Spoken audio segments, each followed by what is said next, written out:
Hello friends, সরকার electrical ওয়ার্কসে আপনাদের স্বাগতম। আজকে আপনাদের দেখাবো যে কমন কি করে করতে হয়। দেখুন, এই হচ্ছে দুটো স্টার্টিংয়ের ইন্ট আউট, এই হচ্ছে দুটো রানিংয়ের ইন্ট আউট।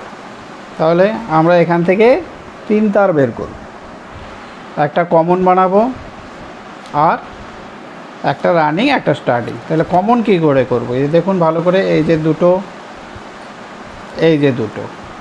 এই দুটো হচ্ছে স্টার্টিং, এই দুটো হচ্ছে রানিং। তাহলে আমরা কি করে কমন করব?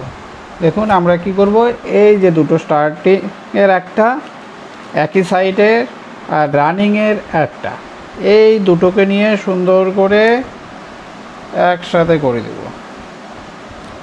সুন্দর করে একদম ভালো করে টাইট করে এটাকে দিবেন। এটা হয়ে গেল আপনার কমন। কোনটা? এই দুটো একই সাইডের, একটা স্টার্টিং একটা রানিং, আর বাকি রয়ে গেল একটা স্টার্টিং একটা রানিং। অর্থাৎ এই দুটোর মধ্যে কী হবে? ক্যাপাসিটার লাগবে।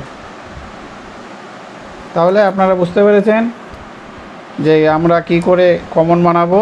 অর্থাৎ একই সাইডের একটা রানিং একটা স্টার্টিং, দুটোকে আমরা যদি জুড়ে দেই, এই দুটো হয়ে গেলে কমন।